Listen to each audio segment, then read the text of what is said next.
Izindaba zehora lokuqala sikwethulela zona bukhoma ekomkhulu le-SABC e-Auckland Park eGoli bukela inazi ezinohlonze emini nje. The friendship between our two countries was forged not by convenience, but through struggle, sacrifice, and solidarity. Umengameli wezwe uCyril Ramaphosa osingethe endlini ezombuso ithimba likahulumeni waseNamibia eliholwa ngumengameli wakhona onethumbo Nandi Ndaitwah njengoba kulindele ukuthi kulomhlangano okubhungwe nangokuqiniswa kobudlelwane phakathi kwamazwe omabili. The other metros within the province are actually below 25% of capacity levels. Umvikeli womphakathi wa-Advocates Kholeka Gcaleka wethule umbiko ngokudla okuthengiswa eziphaza ezithile osekube nomthelela ngokushona kwezinye zeingane ezifundazweni ezahlukene. I confirm that during the year 2021 I was employed as a detective within the Directorate for Priority Crime Investigation. Iphoyisa umbongeleni Mpangase ozinze estation samaphoyisa eMgungundlovu landisa isithangami sekomishana kaMadlanga ngokwebewa komthamo wezidakamizwa ezanyamalala ehhovisi lama-Hawks ePortshepstone ngo-2021. We all working to one goal, qualifying for the World Cup first and then definitely working towards becoming African champions again.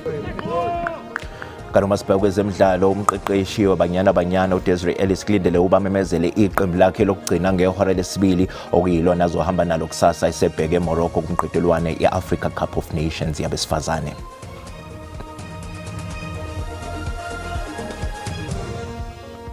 Ukuthula kube kwembukeli ngiyakwamukela ezindabeni zehora lokuqala ezingunqa phambili kanti futhi ke ezihamba phambili ku-SABC 1 Mzansi for sure kanjalo naku-SABC Lehigh. Igama lami nginguDawud Phungula Mbukela ke singene kuzo ezihamba phambili emini nje.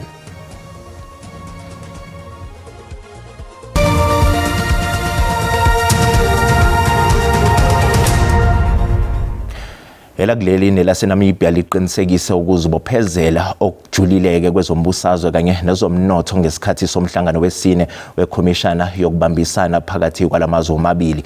Njengamanje sixhumana ke nentatheli yeziko lezindaba ze-SABC uSamkele Maseko. Samkele, asikubingelele sikwamukele ezindabeni zehora lokuqala emini. Ngabe kuphi okugqamile kulomhlangano?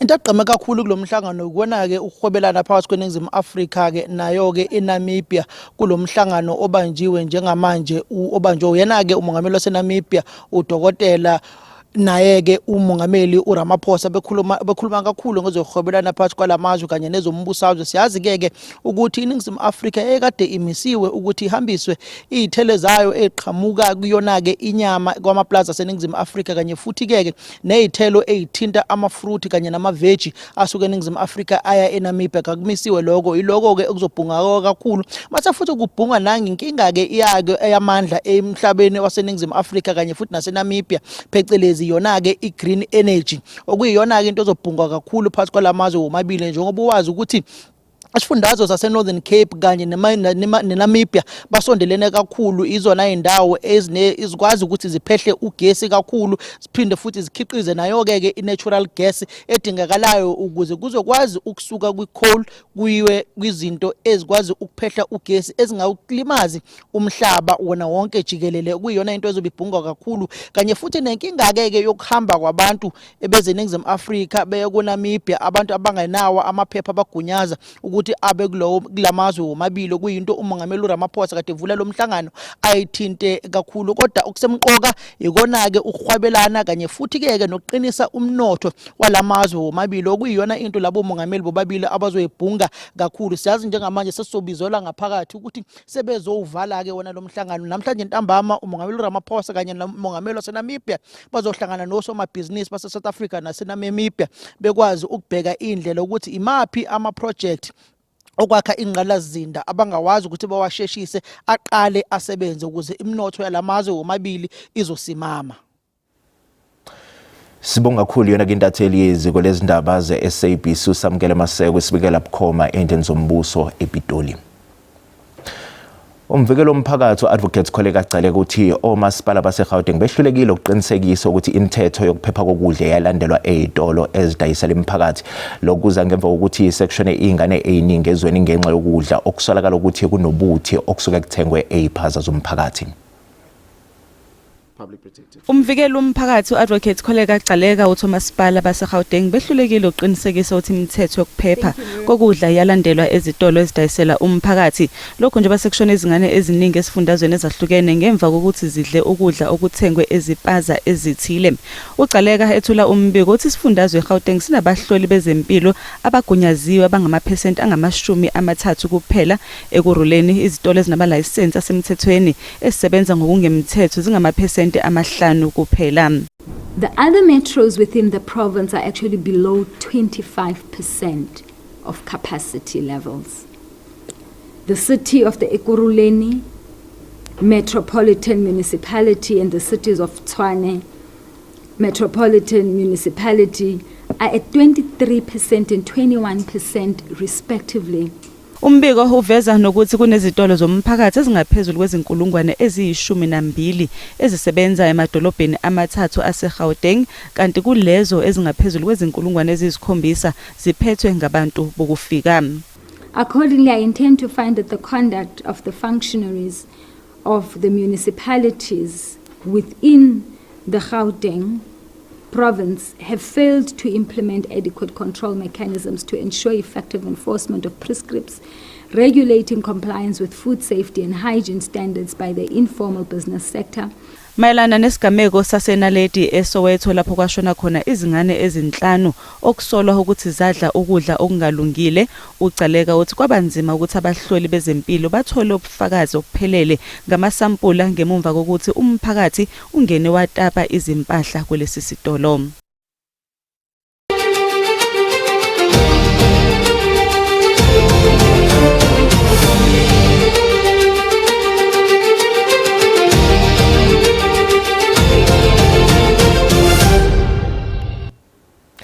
Iphoyisa umbongeleni Mpangase ozinze estation samaphoyisa eMgungundlovu landisa isithangami sekhomishana kaMadlanga ngokwebiwa komthamo wezidakamizwa ezanyamalala ehhovisi lamaHawks ePortshepstone ngo-2021.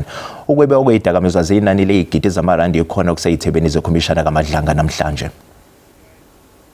I confirm that during the year 2021, I was employed as a detective within the Directorate for Priority Crime Investigation based in Durban.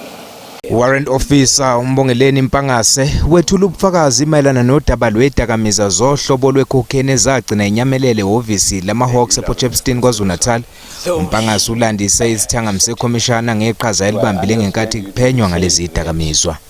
My assigned role during this drug bust or drug interception was to take notes. Lieutenant Colonel Jacob and Warrant Officer were responsible for taking photos of the scene. At all times, I was working under the supervision of Lieutenant Colonel Jacob. Before the container was opened, Lieutenant Colonel Jacob and Warrant Officers took photos of the container and the seal number as well as the container number. I recorded the names of the people present.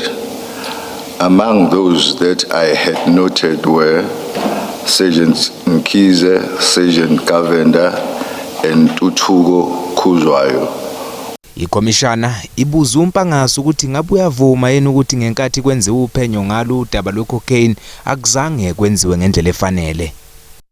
Warrant Officer, Mr. Skakane's question is whether you would dispute the fact that the crime scene on that day was not handled properly.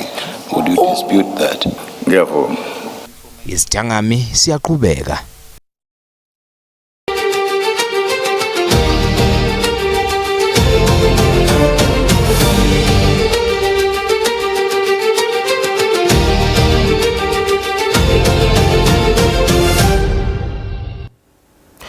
Abasolwa abathathu abangabokudabuka eLesotho ababhekeneke nezinsolo zecala lokudubula ababulala abantu abayi-13 emjondolo iJampasi eCleveland basilaxazile isicelo sebheyili enkantolo yemantshi yaseGoli. Labasolwa abadabuka eLesotho baboshwe ngezinsolo zokubandakanyeka ekudubuleni babulala abantu abayi-13 kwalimala abayi-14. Namhlanje ke bekulindele ukuthi bafake isicelo sebheyili kodwa ngokusho kommeli wabo abasolwa abasilaxazile isicelo sebheyili. Your Worship, after thorough consultation with all accused, Your Worship, it is my instruction to abandon bail at this stage, Your Worship. Libe selihlehlisiwa ke leli cala kuze kuqhutshekwe nophenyo. Your Worship, may it be postponed to the 21st of August back to court number 12 for further investigations. Your Worship, some of the statements outstanding is post-mortem reports, some witness statements, and J88, Your Worship. Umphakathi ke ububhikisha ngaphandle kwenkantolo ufuna abasolwa abangayitholi ibheyili bagcine estoksini noma baphindiselwe lapho bedabuka khona. Umphakathi manje uthi uhlala ngokwesaba. Singajabula uma bengabagcina nje noma bebathathe shembabo bebabuyisele kwela kubo. Ngoba nje shem asikho seyisemphakathini. Asiphili nje kahle sihlezi sithukile nje. Kunzima nje ngisho ukuhlala endlini noma ukhona ngisho uzufuna ukulala ukhona ukulala. Sihlezi sithukile. Michael Metzing, Jeremiah Makutlu kanye no-Elliot Mosia babheke namacala amaningi okubulala. Bazobuyela ke enkantolo ngoNcwaba. Inkampani ehlinzeka ngogesi iEskom ithi ukuxhunywa kogesi ngongemthetho eLine Park eCamperdown kudla imali ephakathi kwezigidi eziyi-12 kuya ezigidini eziyi-14 zamarandi ngonyaka kusukela ngo-2014. iEskom ke iqhubeka ke umkhankaso wokulwa nokuxhunywa kwakagesi ngongemthetho.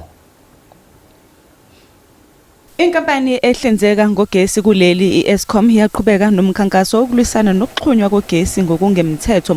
Kulomkhankaso obuselayo Park eCamperdown kunqanyulwe ugesi imizi ebalelwa ezinkulungwaneni ezimbili. We anticipated that we'd be recovering our material, but also I think it really became concerning that we are recovering our own assets.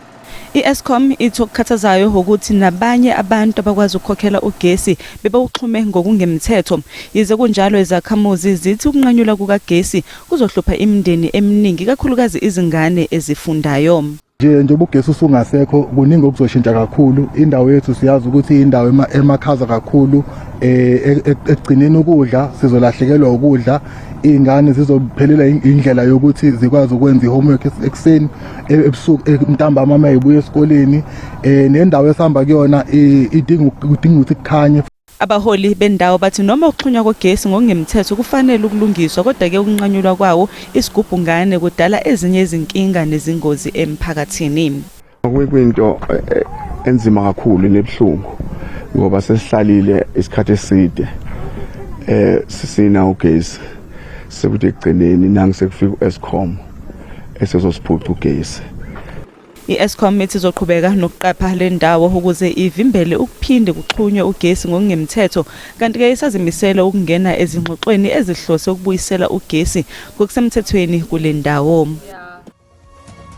Mbukele sathiqu eyitolo kanti ke siyabuya ke nezinye izindaba zosuku ngemva kwekhefu ngayindawo.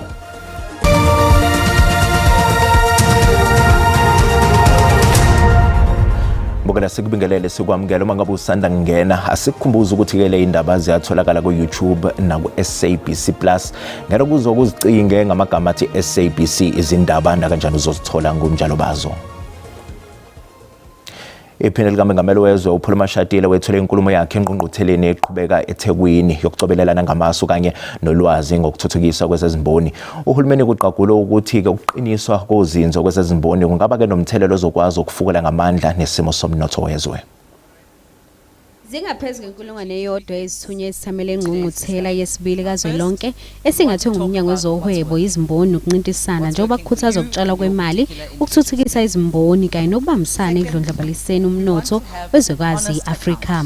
Our SCZs are in many respects an expansion of the vision of creating the conditions for investments, industrialization, employment and shared prosperity so that economic growth becomes a pathway to economic freedom, dignity, and a better life for all South Africans. uMashatile uveze ukuthi le ngqungquthela umbono eNingizimu Afrika wokwakha izindawo zezimboni ezisezingeni eliphezulu ukuheha ukutshala kwemali. Indeed, this is a vision rooted in a strategic choice South Africa made nearly 3 decades ago. In 1997, we introduced the Industrial Development Zone program to create world-class industrial hubs that would attract investments, boost exports, and drive industrial growth. uMashatile uphinde wachaza ngezinhlelo zikahulumeni zokusheshisa intuthuko yezimboni kanye nokudala amathuba emisebenzi. Izakhamuzi zaseDagga-Kraal eMpumalanga zithi kunzima kakhulu ukuphila kule ndawo njengoba izinsiza zomphakathi zingekho. Asebekhulile abahlomula isibonelelo sikahulumeni bathi iningi labo imiholo yabo ivalekile kanti abakwazi nokulungisa lokhu ngoba kufanele bahambe ibanga elide ukuze bathole amahhovisi esasa nokuyinto enzima kakhulu ukubona ke njengoba ke nemali ingekho. Izakhamuzi zaseDagga-Kraal zithi kunzima kakhulu ukuthola usizo malungana nezibonelelo zikahulumeni kule ndawo. Izakhamuzi zithi alikho ngisho elilodwa ihhovisi lesasa lana. Uma kufanele bathole usizo kuyabaphoqa ukuba bagibele ngekhulu lamarandi ukuze bezokwazi ukuya eForkrust. Lapha ezweni lakithi asina transport, abantwana bafundile abasawuthola umsebenzi. Asasa wenze njani ngalabantwana la ekhaya ngoba phela imali na ungenayo ayikho into ozoyithola, ayikho into ozoba nayo. Kufanele kube nemali uzokwazi ukuthole nokudla niphile kahle. Nasedrobheni sithatha 100 rand. Asina amadoroba. Siyahlupheka indawo yakithi iphuwa iDagga-Kraal. Okhulumela isasa uPhaseka Litsatsi uthi namhlanje bazamile ukuvakashela le ndawo behambisene iminyango ehlukene ukuze kusizakale izakhamuzi. Yes, there would be concerns that were registered. You would understand that we are in the process of doing the reviews. People have been complaining in terms of coming to the offices to do the reviews, but it's one thing that is very much important that we do. Hence, the Minister of Social Development, Minister Diana Pule, thought that it would be important for us to be able to go to the communities. This is not the first, this is not the last. We would then be able to go all over the country and make sure that we take services that SASSA does closer to the people. Izakhamuzi zithi kunzima ngoba usizo lufika kanye emva kwesikhathi izona zibe zithwele kanzima zonke.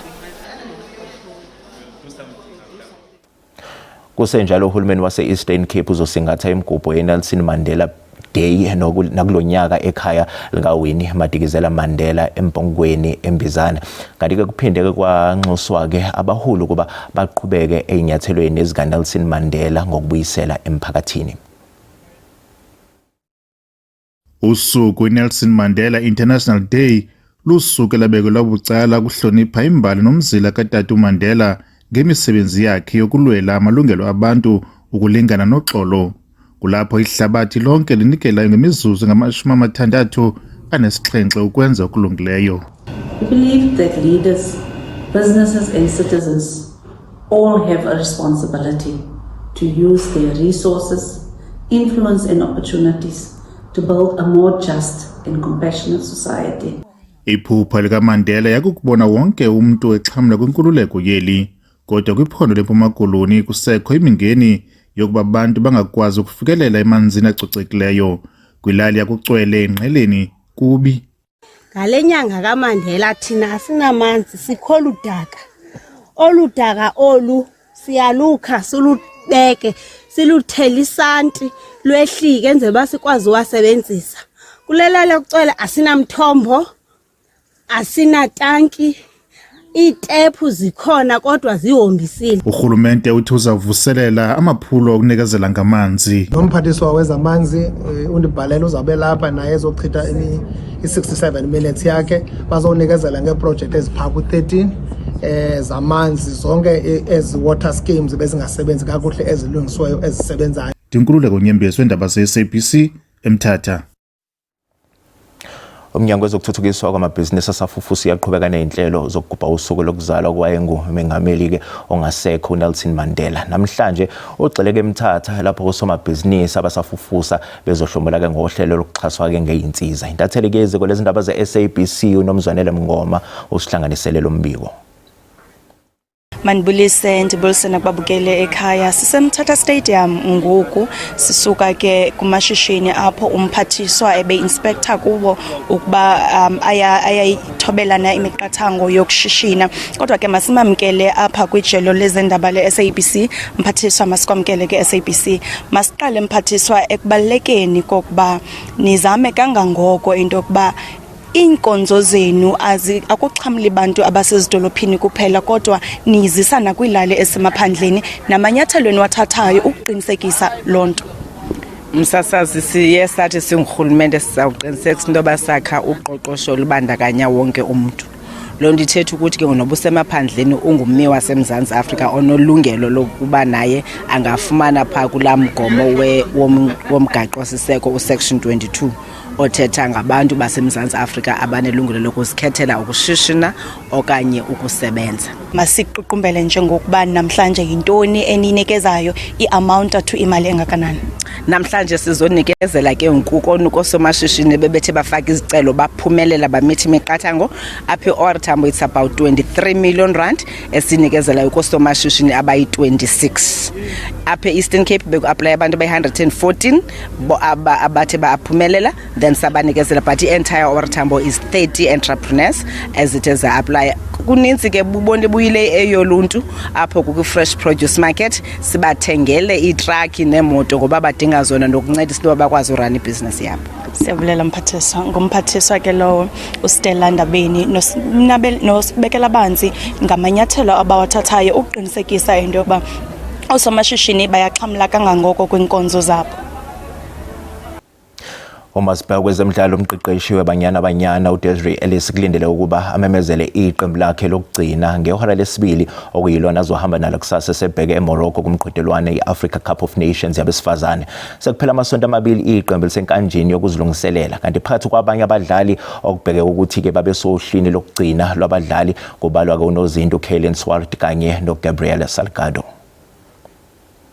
Everyone is on the same page. As I said, we know what's at stake. We're all working to one goal, qualifying for the World Cup first, and then definitely working towards becoming African champions again. We have to focus on team first. That's absolutely what everything is based on, is team first. And us as seniors, we just have to, navigate and see how we can bridge the gap between the management and the players. And I think we have such a good senior group. We are more mature now than ever. I think all the lessons we've learned, we're going to do our best to make it work as fast as possible. Because when we get to the tournament, all we want to do is focus on football. That's all we want, and hopefully we can, dissolve everything in due time. Mbongeleke sisathi qo 8 kodwa masibuya sizobe sikuphathele umhlahlo wesimo sezulu.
Mbukeli sizibekela bese kuphathele zona emini kanti kumagamanxa ke ihora lesihlanu ntambama amahlanga bezoza kwethu nezindaba ngolimi lesindebele kanti thina siyabuya ke ngehora lesikhombisa kusihlo kwamanje Mbukeli usali kahle.